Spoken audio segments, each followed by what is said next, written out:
Πίσω λιβάδι της Πάρου, προπαραμονή 15 Αυγούστου 1931, βρίσκονταν 3 ομάδες ψαράδων που ψάρευαν τις νύχτες με τα γρηγρή στο στενό μεταξύ Πάρου και Νάξου. Εκείνη τη νύχτα η μία ομάδα έμεινε στο μικρό λιμάνι. Οι ψαράδες το έριξαν στο πιωτό, το πιωτό έφερε το κέφι και εκείνο παρεξηγήσεις και βαριές κουβέντες. Ούτε την Παναγία δεν σεβάστηκαν οι βλάσφημοι. Του κάκου προσπαθούσαν ο λιμενοφύλακας και ο μαγαζάτορας του μικρού λιμανιού να τους συγκρατήσουν. Απότομα ο ουρανός βάρινε. Η θάλασσα άρχισε να μου γκρίζει. Σε μισή ώρα το κύμα σηκώθηκε βουνό, παρασύροντας το ψαροκάικο και τις βάρκες με τις λάμπες, μέχρι που τις πέταξε σφασμένες στη στεριά. Κατόπιν η θάλασσα χαλίνεψε και ένα καΐκι από την άξο φάνηκε να μπαίνει στο λιμανάκι. Ο καπετάνιος του απόρρισε βλέποντας τα συντρίμμια στη στεριά. «Πώς έγινε αυτό?» ρώτησε.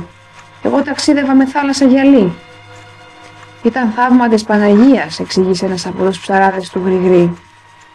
Οι περισσότεροι συμφώνησαν. 2-3 όμως μίλησαν ειρωνικά και έδωσαν άλλη εξήγηση. «Ήταν ανεμοστρόβιλος. Καλά που δεν μας σήκωσε στον ουρανό τις βάρκες». Ένας μάλιστα, ο Γρηγόρης Λιάκουρας, πρόσθεσε «Άντε μωρέ που ήταν θαύμα. Όρεξη δεν είχε η Παναγιά να μην τη στολίσω και τώρα να καταπιάνετε με εμάς τους ψαράδες». Αυτά είπε και πήγε να δει τη ζημιά που είχε πάθει η δική του ψαρόβαρκα. Τη βρήκες μπαραλιασμένη. Έφτιασε τότε έξαλλος πάνω στα συντρίμμια, βλαστήμησε πάλι την Παναγία και αποσύρθηκε να κοιμηθεί. Μόλις ξάπλωσε, είδε ολοζώντανη την Παναγία, σαν σε όνειρο, σαν σε ξύπνιο, να τον πλησιάζει και να τον ερωτά. «Γιατί παιδί μου δεν με σέβεσαι?» «Τι είναι αυτά που μου λες κυρά μου?» θύμωσε εκείνος. «Δεν σε ξέρω καθόλου». «Πότε δεν σε σεβάστηκα?» «Δεν με ξέρεις». «Τότε γιατί όλο με βλαστημάς?» Στα λόγια αυτά τινάχθηκε όρθιος. Έκανε να φωνάξει, να τρέξει, αλλά δεν μπορούσε. Τα πόδια του είχαν βυθιστεί ως τα γόνατα στην άμμο. Έκανε το σταυρό του και τότε είδε πάλι ξεκάθαρα πια την Παναγία και την άκουσε να του λέει «Έλα στο σπίτι μου, στην Εκατονταπηλιανή, στην παροικία της Πάρου. Έλα εκεί να με προσκυνήσεις».